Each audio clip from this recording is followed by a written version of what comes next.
Hello and welcome fans and friends, my name is Super 8-Bit Ben and welcome finally to one of my most anticipated videos I've been wanting to make this year. This is my top 10 Nintendo Switch games of 2017.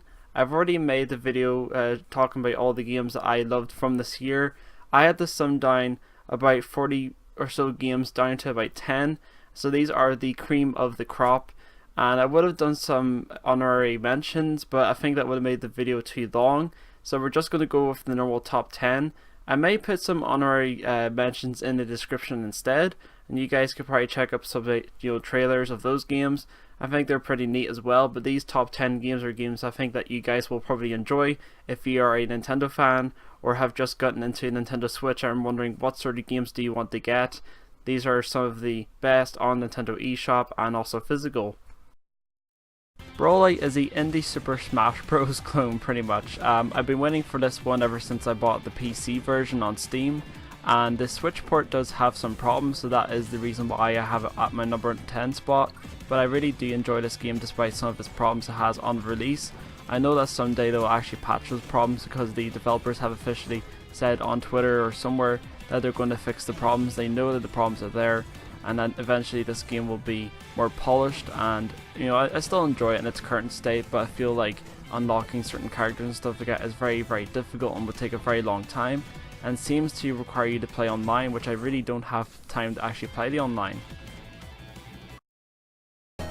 Spectre Knight is my favourite campaign from the Shovel Knight Treasure Trove collection, and is really the only game in the series I actually recommend you guys playing. I didn't think Shovel Knight was all that great after playing this one. I played this one first, of course it's actually a prequel, and I think it's actually a much better game than the original Shovel Knight, and is way better than Plague Knight. I just can't even bring myself to play Plague Knight because it's so similar to Shovel Knight, and I think I need a sequel for like Spectre Knight. It's just so good.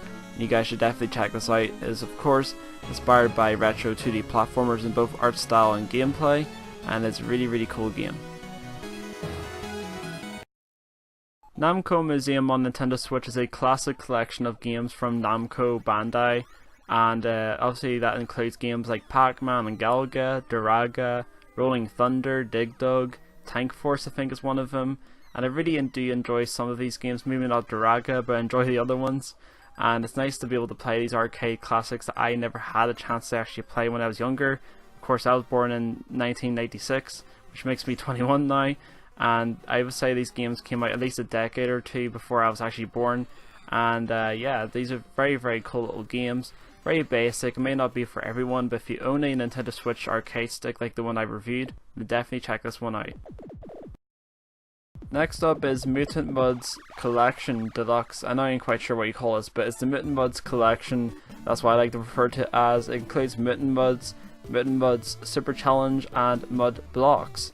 Now, I only played Mutant Mudds on the 3DS originally, and I really loved this game. I hadn't really touched it since the 3DS, and I didn't actually fully beat it. I did beat the main part of the game, but not the alternate world, and now I have the chance to play this game in glorious HD on my TV or on Nintendo Switch, which is really neat. Definitely check it out.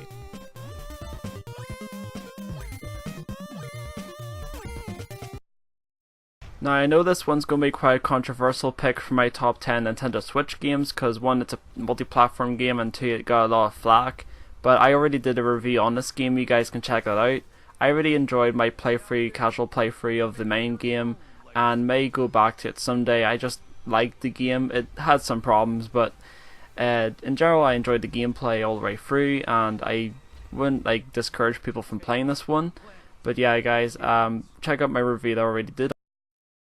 Gear Club Unlimited is definitely a driving game that has been growing on me. It is a mobile port, but I really love driving games in general ever since I was a wee thing, and I just can't stop playing this game with the amount of cars that you can collect and the sort of progression that you go through to get those cars. I find it quite addictive, and it isn't the most graphically impressive game on Nintendo Switch, but it's the closest thing we have to Gran Turismo and Need for Speed and all those types of games I loved growing up with.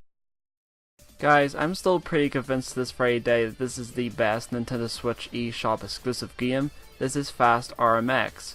If you don't know what Fast RMX is, think of F-Zero and Wipeout, and if you mash those together, that's what you would actually get, minus the weapons. Fast RMX is a sort of enhanced port of Fast Racing Neo on the Wii U, and is a sequel to Fast Racing League on WiiWare.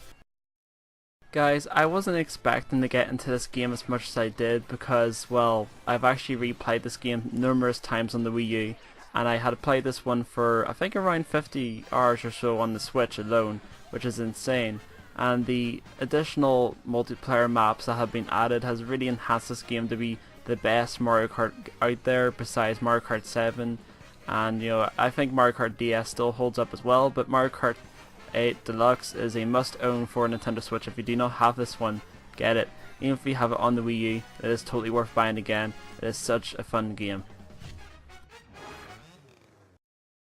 Now guys, this is a game I literally just got yesterday, but I'm absolutely loving this one. I have been waiting so long for a traditional Zelda top-down game to come to Nintendo Switch, and this game is absolutely just like A Link to the Past or any of the top-down Zelda games I've loved in the past, such as Four Swords and all that, and I really hope this is a sign that Four Swords Adventures will come to Nintendo Switch, or at least a clone type game. That'd be so cool and so fitting for the multiplayer platform part of the Switch. And yeah guys, you have to check out this one. That is such a cool top-down Zelda clone, and it looks so pretty. It uses some modern effects along with retro graphics. I think that's very cool.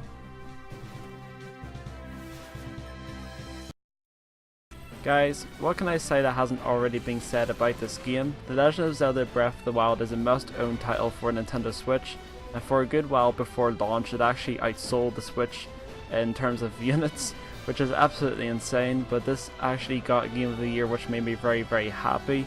And while I think A Hat in Time is actually my Game of the Year and my game of all time, it hasn't appeared on Nintendo Switch yet.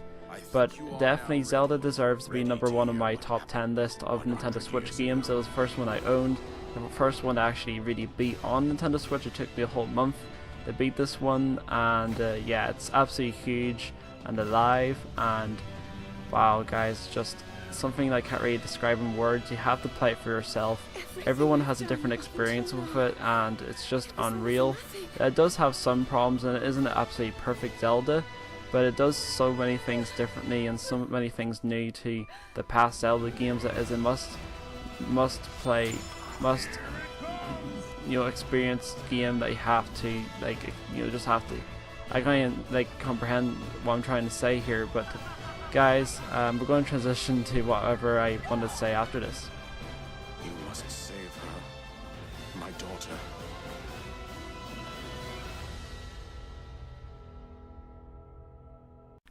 So yeah guys, that was my top 10. It's been a very interesting first year for Nintendo Switch. If heck, it hasn't even been a full year, and we already have something like over 300 games I think on the Switch already, which is absolutely insane. I only own about 40 of those games, which means I barely have a quarter, or even not even a quarter of what is currently on the eShop.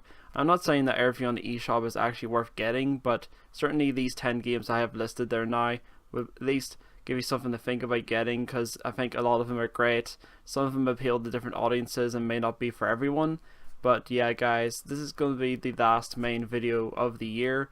It may be the last official video of the year. I'm not sure what's going to happen. I'm planning on doing a video on this here, the special concave buttons on my Nintendo Switch Pro Controller now that I have them installed and have been using them for a while.